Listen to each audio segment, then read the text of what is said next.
We welcome you to Glass Academy Webinars 2022-23. The theme for this year is Ideas in Architecture, where I stands for Innovation, T is for Design Thinking, E for Emerging Trends, A for Around the World, and S is for Sensibility. Today we have with us architect Mallikarjun Naralasetty. Architect Mallikarjun heads Studio B3W, established in 2016, which is a Bangalore-based architectural and design research studio.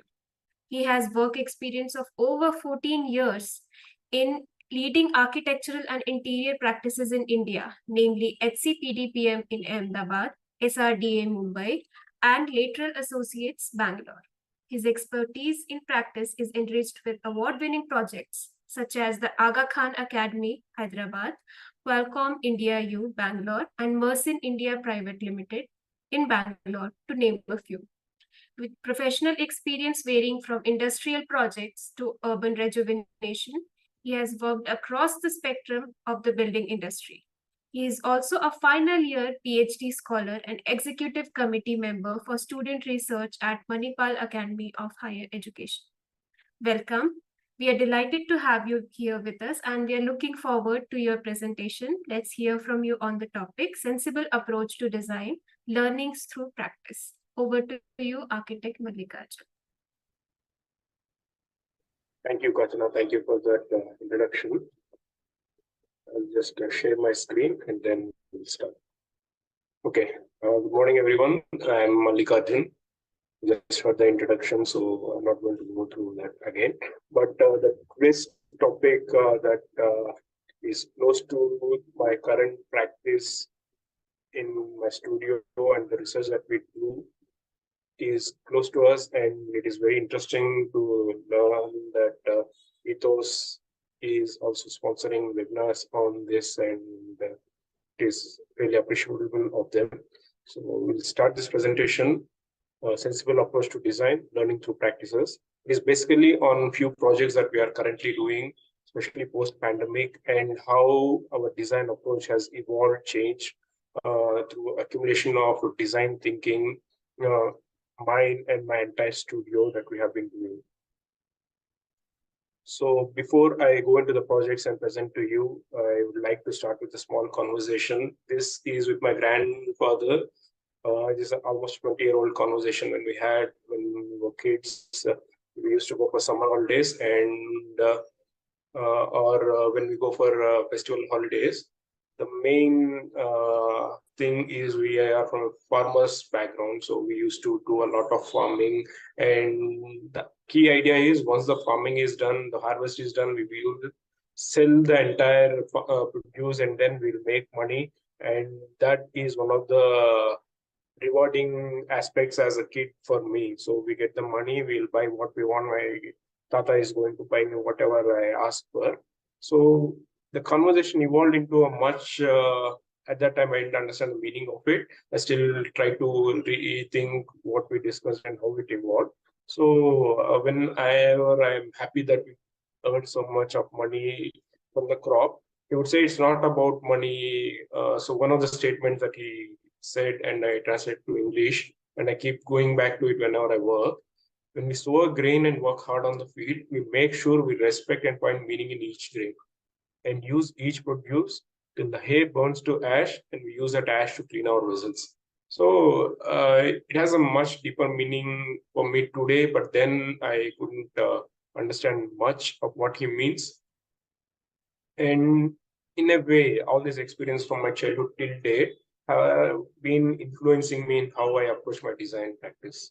So this presentation is of 3.5 projects that we have been in various stages of completion in the past 3-4 years. So the 3.5 projects that I'm going to present, the first one is luxury residence that we are doing in the heart of Bangalore. It is an ultra luxury house for a wealthy client who wants to build and showcase this as his souvenir to his friends and family. The next one that I'm going to present is a school that we are developing in the outskirts of Bangalore again, and it is a very sensible project in terms that I had a lot of reflection on how to approach institutional buildings because from the starting of my career, I have been associated with institutional projects from my internship till date. They have been evolving, and this is a accumulation of all the knowledge that we have gained. The next one is a house under the banyan tree. It is essentially post-pandemic, the attitude towards housing, especially in changing markets like urban cities like Bombay, Bangalore, and Hyderabad, is influencing a lot on urban youth who are 25, 35 years of age, who want aspire to buy a house, but not in the city. And this project is a testament to how the changing sphere of housing is evolving. The last project is a collage house. It is a very interesting project again. It is for one of the civil contractors who I knew for a very long time, who was a construction labor, who worked hard and evolved into a contractor and now employing a lot of people. So coming to the first project, I would my explanation would be in terms of practice perspective uh, than like a college professor. So I won't be going into technical details and giving you philosophical ideas. I will be truly sticking it to how I have approached these projects and what I have learned from it rather than what I have contributed to. So this, whenever we say a luxury residence, we come up with the idea that we need to give the most contemporary materials that are available, most costliest materials that are available. And this project is no different from it. When the client approached to us, was in 2016 August, I think. So it is said that I'll give you 1.5 year time. You need to finish the project and we'll be done and we'll move on. But then my approach towards design has been completely different because of my previous experiences and how I was taught architecture in college. So uh, I was continuously following with the client to sit with him, talk to him, understand why he wants to build a house, what is the purpose. And the first 3, 4 months just went past that he's trying to convince me. We are building this house to showcase it to my friends and everything. And at a point, we reached that he was not trying to understand what I am expecting of him. So he approached other architects as well, and some of the best in Bangalore. So it's a 10,000 square feet, 100 feet by 100 feet square plot this is.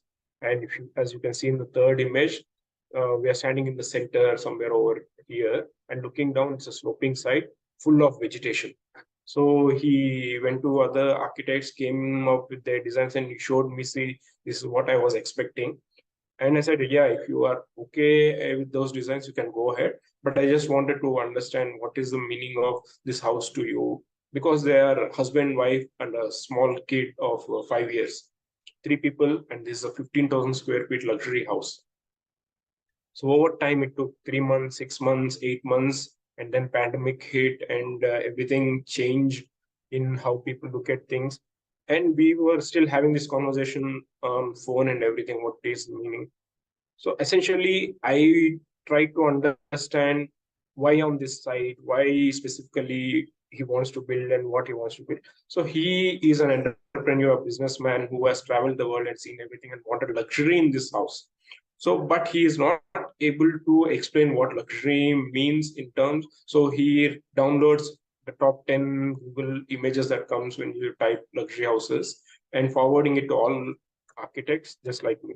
So I had to sit with him and then convince him what does luxury mean in terms of material, in terms of budget, and in terms of everything. So many architects who completed this project along with me just said 3 crores for the civil work and 3 crores for interiors. We'll have a luxurious house.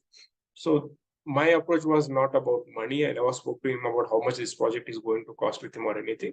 We sat and I ideated on what is the lifestyle of the client, what is the lifestyle of the kid, where it is a background that he came from. And in many sense, over the next 1 year, he also understood what I'm trying to understand. So he started giving me inputs. See, I like to collect antique things that my grandfather and my father used to have. So those are like old typewriters, a Labrador bike that he has restored.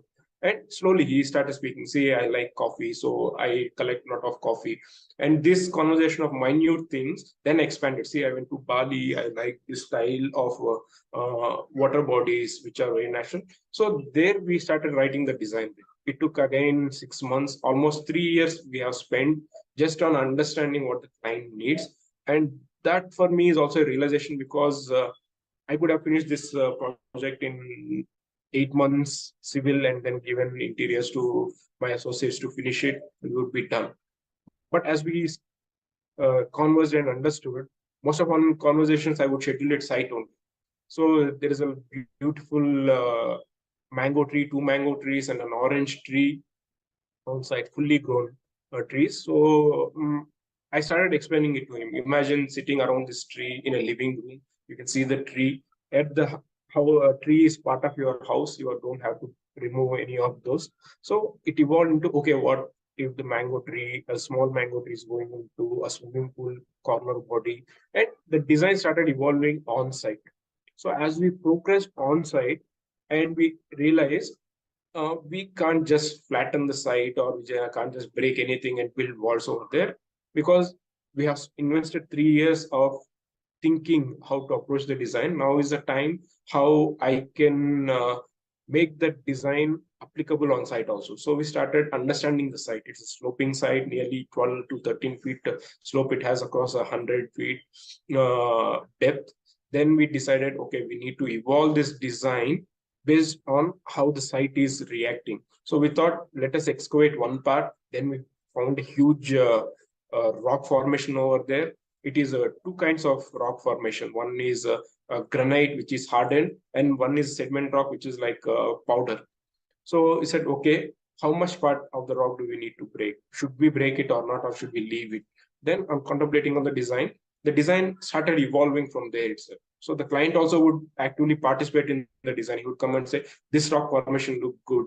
What if we make a water body around it and center the entire living room around this water body?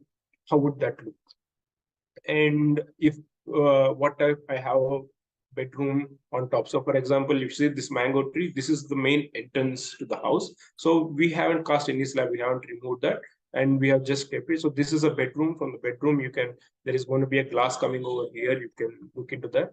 And this is a lift well. If you go back and see, the tree is over here, one tree over here, one tree over here, one tree over here. So all trees have been retained. We haven't touched any of those trees. So if you see in this image, this is where your main door is going to come. The tree is going to be here. This is your living space. This is one bedroom which is overlooking onto this, and the double height space and volume.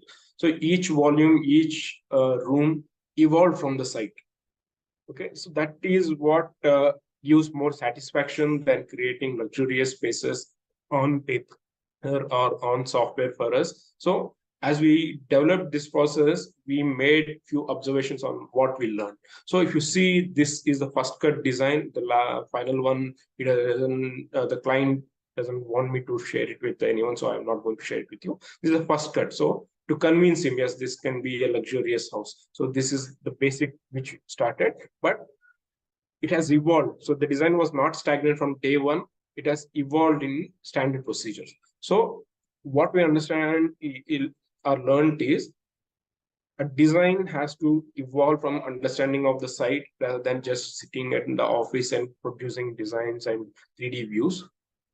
And it has to evolve. It can't be stagnant. It can't be a singular plan elevation sections we have already designed. Now we need to do mix and match of what materials, what volumes. So it is a constant process. Being sensitive towards the client's needs and towards the site and requirements is an evolutionary process. You can't be, I am giving you 3 options today. Choose one option. I will make you plan elevation sections. Mostly that is the environment that I have observed and seen in few offices that I have worked as well. And as I said, sensibility or sustainability is a process. It needs to evolve with your design, evolve with the house, and even after you finish the house, it needs to evolve but with the user over time. And luxury is a desire. And oftentimes what happens is, oh, sensible design or sustainable design, it can't be luxurious, is the first thing that comes to client's mind. Or many architects also promote that idea. If you want to do sustainable architecture, you can't use these materials, let us use exposed brickworks. This kind of standard cliches ideas have been prominent in our field. So what the myth I broke for myself is, in luxury also you can be sensible, you can be create a meaningful design and make this sustainable. Every rock that we broke from that site is now becoming a gabion wall for the compound, and we are creating a jacuzzi space with a natural stone, and we are creating a heating system from solar panels, and that heat can be retained in boiling water, and that water again will fuel this steam to create. So there are processes that we can evolve from the site itself, rather than just thinking this is a luxury house, so let's go ultra modern or ultra contemporary styles. So the next project is a school that we are currently developing. It's a 2.2 acre site. It's a long, narrow stretch with the lakefront on the opposite side of the road for this side. So if you see, it's completely barren. So this is from the road that is going to the full depth. You're standing over here and looking this side. So when the school project came to us, it is a private school by institutional head who already is running a couple of institutions. So when we came, we were also very happy and excited that yeah, we get to do a school. We have already finished 2 schools and we are waiting for the next one. This is the 3rd school that came to us. So I designed this on all philosophies that I have learned in previous offices. But once that design is completed, again, I skipped the step of speaking to this client, because I got carried away with, I know how an institution has to be, and I designed everything. Later, I realized that I haven't asked what the client's means philosophy for this school is. Means we take requirements and we take what the budget constraints and everything, but I haven't asked about what is the philosophy. Then I got to know that this school is going to be a really high standard private organization, but 75% of the seats are reserved for EWS, especially to construction workers, laborers, and their kids. So then my approach towards design is completely different, because it shattered. It is because as a school, I have been working, as I said, on institutions from day one of my internship till day. But when the philosophy or the requirements came into picture from the client, when he said, see, I am not designing the school for poor people just to study. At the same time, I want to run it as a private organization of the highest standard in India. But this is going to be for poor kids. So the philosophy itself is contradicting, because when we see EWS, economically weaker section schools, we tend to make it as a makeshift, whatever material and money is available. Here the client is saying, no, this will be a state-of-the-art private school, but I can afford to sponsor 75% of the kids because I have a lot of funding. Then our entire ideology towards the design changed.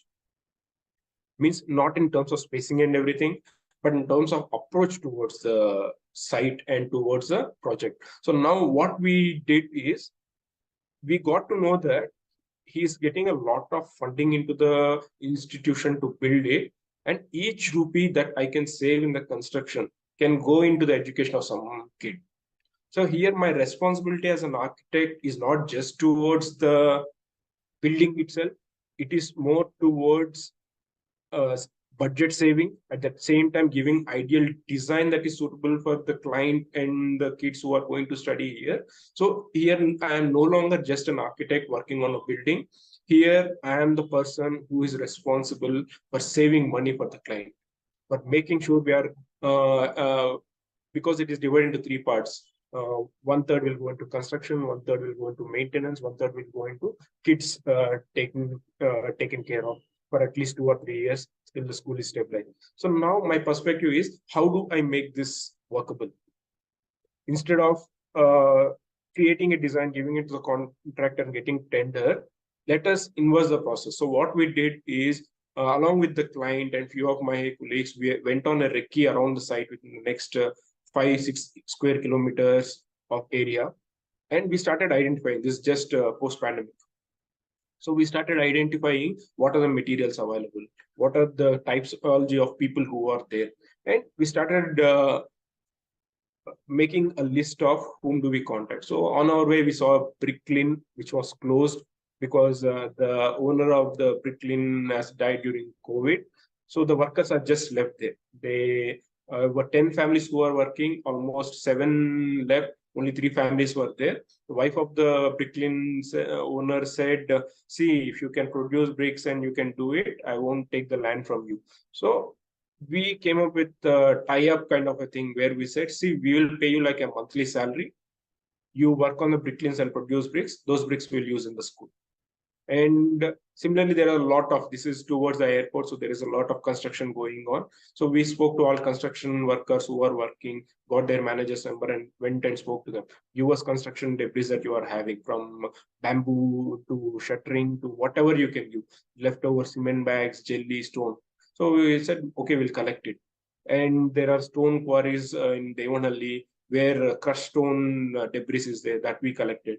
And then we decided, let us turn this site into a nursery first so we can have our own greenery, because this is barren, but it is next to a lake. And the backside, if you see in the central image down, it is a reserve forest. So this is a dead end of the site, and behind is a reserve forest. So it is a highly fertile soil. So we started developing our own nursery on site. We are using this. So we started involving local people also who are there.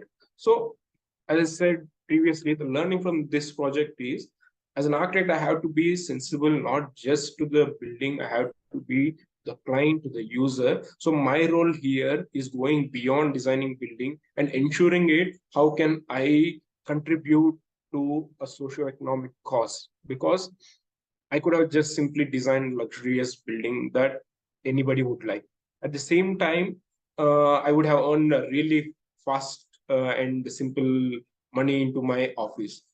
But when the philosophy is attached, when the sensibility of a client and the requirement is attached to this building, my role goes beyond architecture and how to make this a social space that can engage the locals, that can engage and reflect. At the same time, this needs to be appealing to international people who are funding this, because they are with generous donors who are telling, okay, this guy is doing something for poor people, and they are funding this project. So it is my responsibility to ensure that the language of the building is not compromised. It is not looking like what we expect slum school to be. It has to be of international standards. So what material is available? So the sensibility towards this project is evolving from the necessity of what is the philosophy of the project, what is the philosophy of the client.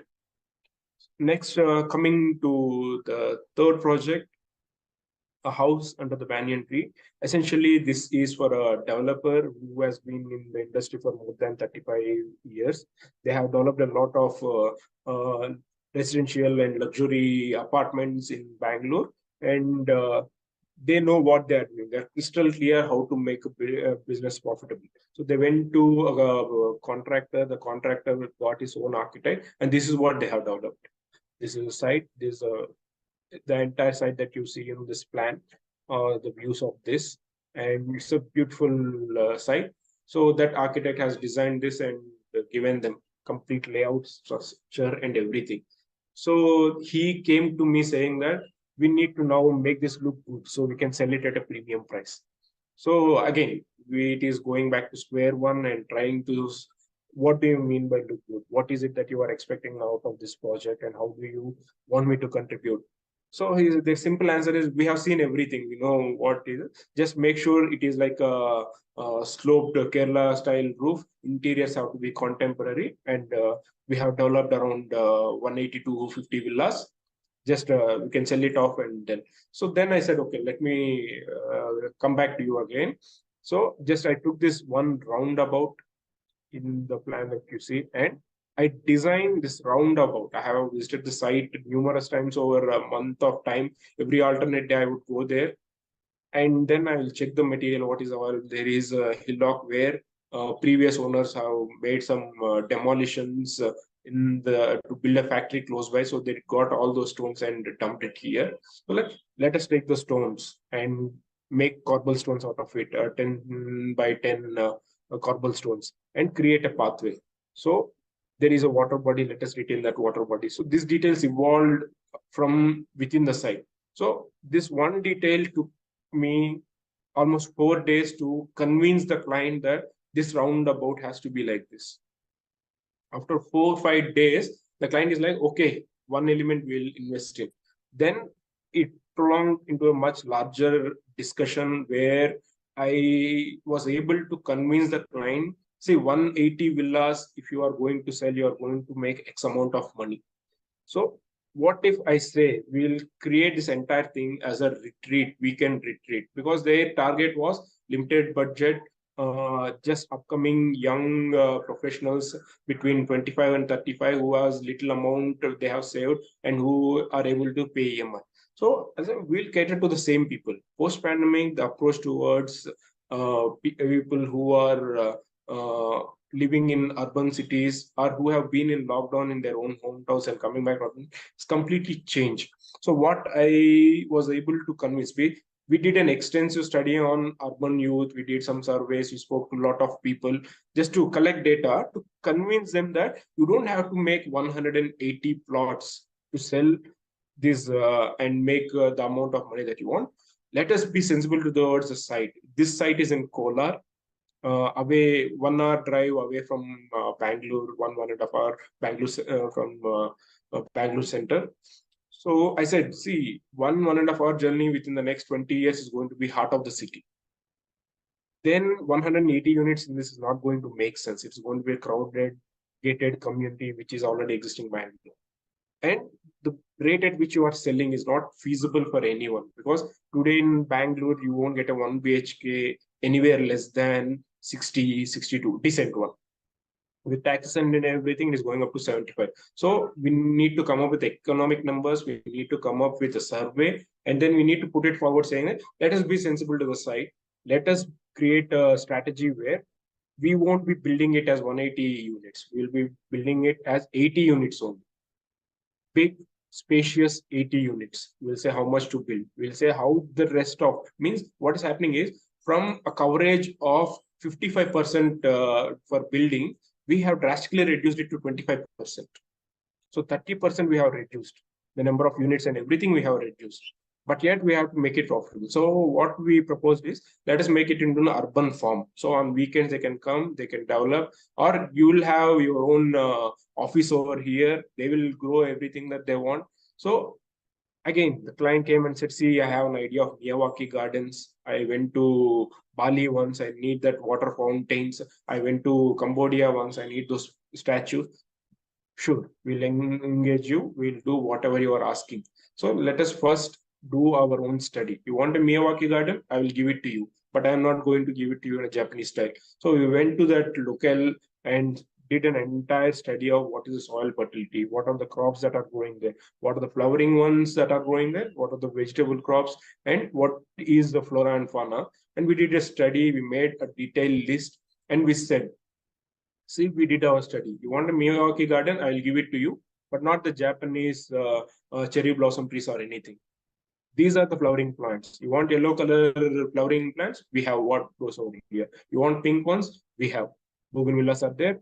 That will create you fence and that will change colors from pink to white. It will has a season. It will add value. So along with that, who are the locals who are there? How to engage them? So we got an entire cycle of practice.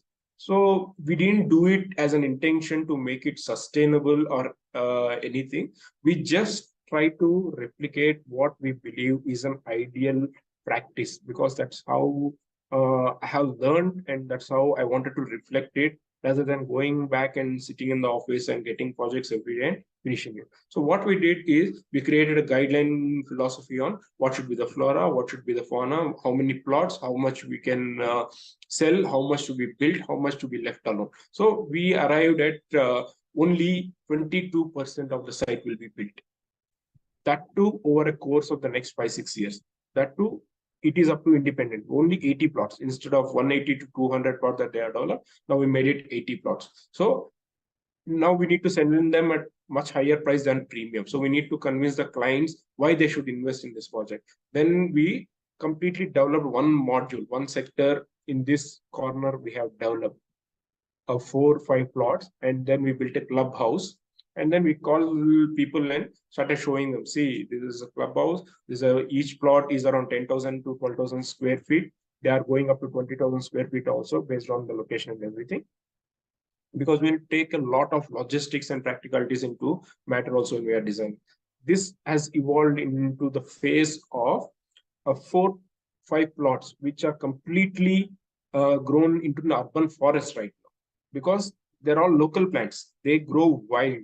So within a span of 7 months, they're completely grown wild, from grass to bougainvillea, and every plant has completely flourished there. So when people are coming and seeing the difference between these 5 plots and the rest of the barren plot, they understand, okay, there is a scope for this. So we increase the value of the land, we decrease the built component, and we created a sensible design. I won't say it's sustainable, because there are no parameters to measure scale of this project on what is sustainable. Okay, so I would say it is most sensible in design approach, and it is a large scale project. It's a 25-acre project, and now it will be expanded to 50 more because they are acquiring more land. But the design philosophy and principles that we have put in place have changed the approach of a builder who has been building for the past 30-35 years. Now he is saying, okay, I will stick with apartments and everything in the city where I can make a quick buck. Let us develop this kind of layouts around Bangalore. So in the next 15-20 years, they have sensible projects to tell to their clientele. So what we learned here in this project is, as an architect, we have the responsibility to convince clients to look at things in a much sensible way. And it's not that they don't want to. Every builder that I have met is super experienced, super capable of understanding what sustainability is and everything. But the problem is they don't know the means, or they are not convinced that the commercial available means are suitable for them to make profits. So this is where, as an architect, we need to blend the idea of sensible design, profitable business, and sustainable aspects. So I don't again stress that I'm making sustainable architecture. I'm making sensible architecture, which is profitable to the client, which is profitable to the buyer, which is sensible to the site. Instead of just digging it up and building concrete structures, how to make it sensible. So that is how you overcome challenges, and it needs immense patience. As I said, if you take 3 years for a luxury house design, no client will be that patient to sit with you and engage you. And I can't afford to do projects of that spanning to run my office. Yet I have to be patient to convince each one of them. So it is a double-edged sword. When I have to do projects like this, I'm losing out a lot on other projects, but I'm making a sensible design and sensible practice for myself. And the last half project that I wanted to showcase, which is interesting, is this is a house for a contractor who was a laborer almost 15-20 years back. These images are not the proposed design house. I will explain it to you. So his name is Ramesh. He was a laborer, means not even below poverty. They are homeless kind of stage. He became a laborer, he became a construction laborer, and he became a subcontractor. Now he's a contractor. He is doing very well for himself. So at the same time, he is not super rich to build his own house. In his hometown, close to Kuppam, he has a small land, ancestral land, which his grandmother, when she died, is passed on to him. And the government said they will give you 2 lakh rupees to build a house in that plot. So it came to a situation where we need to build a house for him and his family in a budget of 2 lakhs. And then it became to 1.75 lakhs because of some other reasons. So with 1.75 lakhs, we were struggling how to make a house. We said, how do we approach? Then he came with a solution saying, over the past 15 years that I have worked, these are all the projects that he has worked as a laborer or supplier or contractor. I have collected some materials which they said discarded or which are broken or which are excess. So there are jollies, there are bricks, there are metal, there are fins, there are tiles, there is some reinforcement, there are some wooden pillars, and there is a truckload of laterite blocks which are from a project. So what we did is we created inverse design, means we are not compromising on the plans that he is aspiring for himself. He needs a bedroom.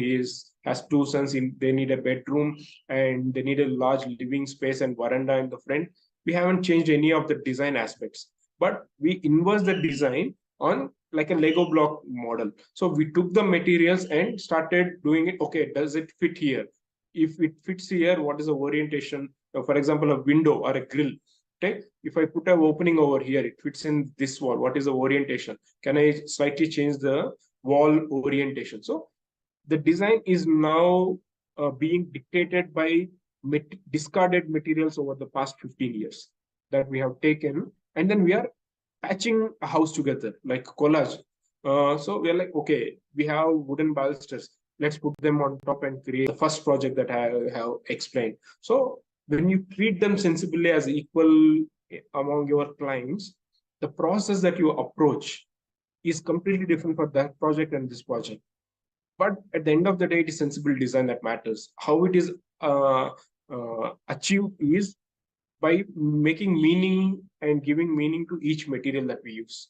Okay, so summarizing what I have said: respect the site, understand the site, and prepare to evolve your design rather than getting stagnated with, oh, this is a beautiful design, I don't want to change it, so I'll try to fit it into the site.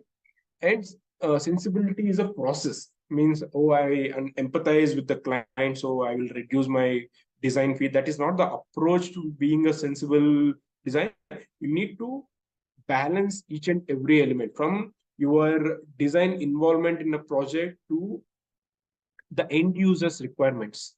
Okay, and as an architect, it is our responsibility to make sure the project is profitable as well. Many times what happens in terms of sustainable projects or this kind of sensible approach, we make budget constraints or profitability secondary. Okay, so what happens, these projects fail. When the project fails, as an architect, you have beautiful building to show. As a client, they have beautiful building, but if it is not generating enough money for them, you won't have clients who would be interested to invest in this kind of projects coming forward. So as an architect, it is my responsibility to make sure that they make enough profit, so someone else or this same client are interested to do their next project in this. So good design is not architecture. So what I mean by that is, many times when I go to a college to see student works or when interns come to us, amazing portfolios, beautiful shapes and forms and volumes. But the biggest challenge that I face in looking at those designs is they do not consider who they are designing for. They do not consider what is the purpose. They do not come up with the idea or philosophy of what it is that they want to reflect through this design. So what happens is they are no more sensible towards their own design, especially college students. They are not sensible. They have a cyclic process of literature study, case study, site analysis, concept drawing, stage one drawing, stage two working drawings, 3Ds. So this process is mechanized to an extent where you are no more sensible to design. So what I learned is good design is not architecture. It's the ability to consider what are the factors that are influencing. So as I have shown, any of my designs can be replicated by any college kid. But the process that I followed can't be replicated. It only comes through experience and empathy that you have towards your own practice. Sensible and sustainable architecture needs patience and ability to accept challenges. As I said, a stone formation in the middle of the site. The first thought that comes to mind that my client and contractor also suggested, we can blast that stone, not a problem. It will take 2 days, so we'll get the stone blasters and we will do it.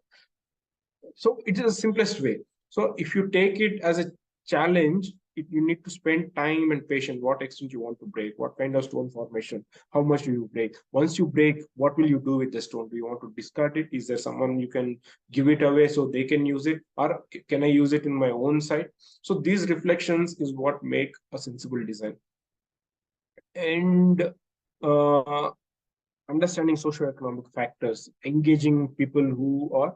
So what happens in contemporary architectural practices is we are sticking to design. So I have designed, I made BOQs, I gave. It is a contractor's responsibility to execute.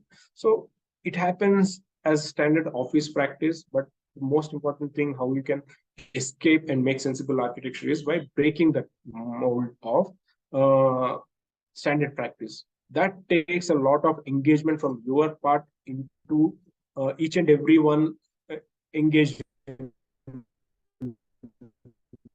this process. So there is a nice speech given by Charles. If you can check it on YouTube also. In one of his speeches, he says there is a difference between construction and architecture.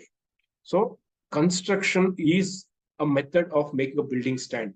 Architecture is, I'm not saying it verbatim, I'm paraphrasing. So construction is a method of making a building stand. Architecture is a process of adding emotion and adding sensitivity towards the building that you are building. So what majorly happens in India is, again, he said the same thing.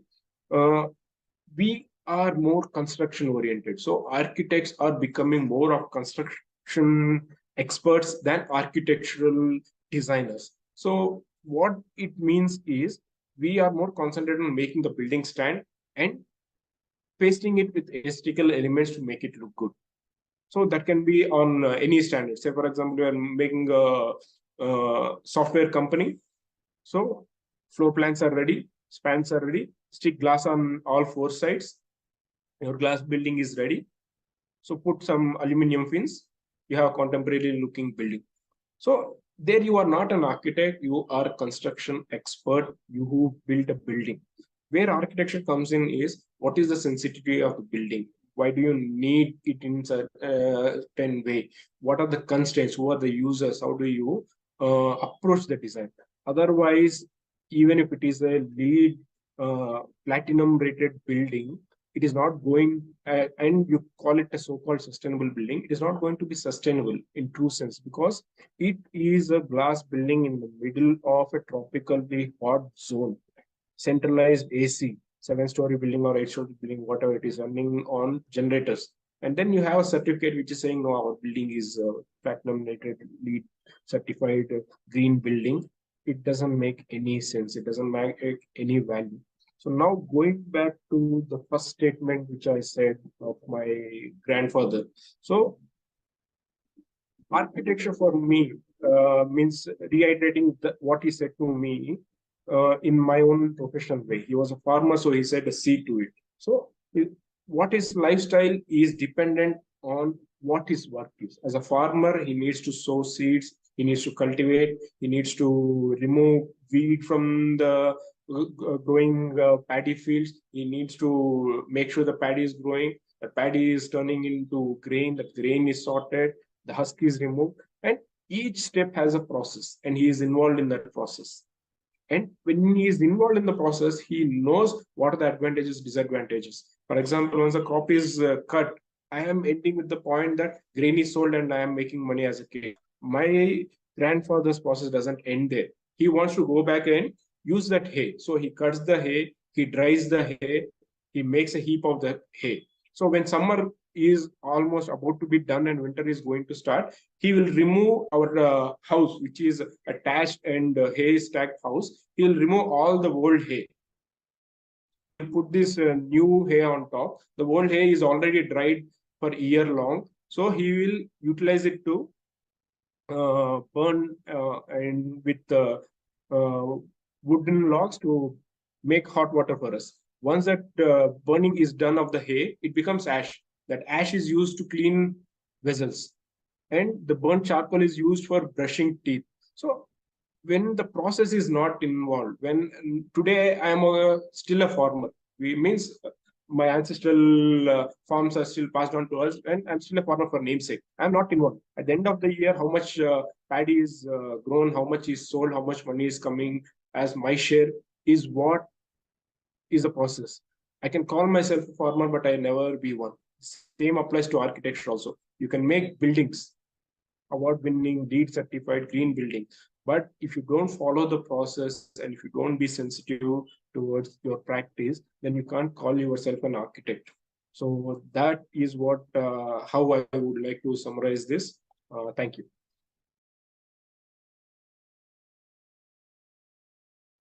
Thank you for showing us through your projects and insight into sensible design. It was truly a thorough presentation, and I'm sure our viewers have a lot of learnings to take away from the presentation, and they must be curious to know more, including myself. And I would like to take this opportunity to ask you a few questions. Have you ever made a decision around the use of a specific material more for functionality than aesthetics in the spaces that you have designed? Could you share an example? Yes, we all projects, it's not just one. So as I have shown in the previous project, this project is completely based on material. There is no design through philosophy. It is designed through material. The material is philosophy. Whatever he has collected over 15 years. So what happens essentially here is the house is a museum of his 15 years struggle as a laborer to contractor.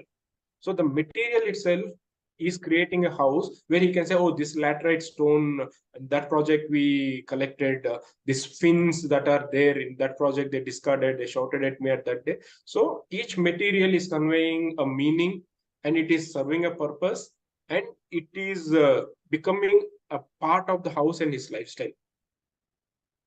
Yeah.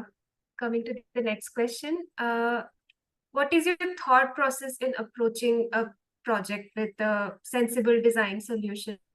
Like we've seen your projects cover different scales, different economic levels. Like what is your thought process going into each new project? There is no standard processes as such. It ideates and originates from the client, especially. So, for all my projects, I would say 50% of design credit goes to client as well, because they are, you take not just me, it is not exaggeration on it. You take any good architectural projects across the globe, from SEP to IIM to anything, the client is as crucial to a project as architect. So I'm not creating anything new. I'm going back to what I have learned. And so actively engaging client, not just in making plan elevation section, but in philosophical ideology, is where the role of architect changes. Otherwise, I have did many projects where I haven't even met the client. They come through some references. They will send the CAD drawings of the site plan, and they will ask, send me the building plans. I will pay you some 50,000-60,000. That is all I want. And I did that earlier, a decade ago. I did that. I haven't met them. They'll just transfer the money or send it to someone. I just have to make plan. So in the recent times, what I have learned is that is not fruitful. It might pay me, but it is not fruitful as an architect. And I can't claim myself to be an architect if I am engaging in practices like that. So actively, client has to take part and he has to be as play an equal role as me. Only then there will be a meaning and sensible design. Second thing I would say is questioning myself is one of the things that because I do get, it is common to everyone, do get carried away that I do have this kind of experience in these many firms. I know what I am doing, but my team is harsh critics of me. So the sensibility comes from that. Why is this important? Is it for aesthetics purpose? Because I choose my team who are competing with me in terms of ideology. So because even my interns or anyone who have to work with me, I am not looking at portfolios. I am just trying to understand why do you want to be an architect or anything. And many times we don't even ask about architecture itself. We just have general conversations to understand what it means to them, so they can compete with me in ideological senses. That makes me sensitive towards others' opinions also. That is one way. I don't think it works for everyone, but for me it works. Yeah. Yeah, that sounds about right. And lastly, I'd like for you to like how would you advise the students and the young professionals that you sort of mentioned that are kind of set in their ways of creating a concept design, then a stage one design, then a GFC? Like, how would you advise them to break away from that towards making sensible architecture? Uh, Firstly, I am completely against the structured system of design that colleges follow. Uh, Literature study, case study, site analysis. So the process of design originates based on philosophy. There is the idea of a concept on paper is a myth, according to me. So concept is not a singular entity. Concept is not a shape, form, or anything. Concept is a culmination of all the things that you believed so far. How do you want to translate it into a design? Okay, for me, as I said, my grandfather's conversation 20 years back is still a concept for me. Every design that I do means my process of architectural design is evolving from that concept of Yeah. a conversation. There are many such conversations. There were conversations when I had to go against my boss in office and say what you are doing is right, wrong. I know how to do the right procedure. He is a 40-year experience architect. So I had to go and tell him. So he is like, when you are old enough and when you can understand what I'm saying, then you come back to me. So 5 years down the line, I understood why he has to do certain things in a certain way. So it's a process. To break the myth in student level, the first thing that any student need to do is first understand what kind of architecture they want to practice or what kind of an architect they want. It evolves. I'm not saying you at the student level itself you need to know what you will be 20 years from now. At that point of time, what is it that you want to convey through your design? So the first way to break the myth is questioning the fundamentals. Say, for example, I keep telling this to many students also. If you are designing a school or if you are designing a one-bedroom house also, question the necessity of that very fundamental ideology of why you need a school. What is the structure of a school? How do they evolve? Rather than just going and say, my site is this much, these are the offsets, these are the classroom sizes. My teacher has already given me the entire list of how many classrooms have to be there. So even in the school, when we are designing, each corridor is almost 4 meter wide. Okay, generally corridors are meant to be 1.2 meter, 1.5 meter. For schools, they might be 2.4 meter. So what we did is we inverse. The classroom size is 4 meters. The corridor is 4.5 meter also. Okay, it varies. So what we essentially trying to do is break the myth of a closed room. Okay, because of the site constraints and everything. So we broke the entire myth of corridors are for circulation. So what we did was we haven't provided any walls on the corridor side. So there are sliding folding doors. You open them. So a total open and closed space with all three sides you are having complete greenery is a classroom. So how you break that myth is, why should students have a classroom? What if they sit outside and do? So in paper design in college level, you can do that. Okay, no more classrooms, it is completely open if you can convince. But when I'm practicing, I have responsibility towards the client. I have an authority, 6 7 authorities, from local BBMP to fire authority. I need to show each and every requirement of theirs is fulfilled. So among those constraints, we can still break it. In college, you have very little restrictions. The primary thing is question yourself what you wanted to convey at the end of the design when it is done, rather than just creating requirements into a building shape and form. Thank you. That has been very informative and it has been a very insightful session. On behalf of all of us at Glass Academy and Ethos, I'd like to thank you for sharing your thoughts with us today. Thank you, Architect. Okay, thank you, Karsha. Thank you very much.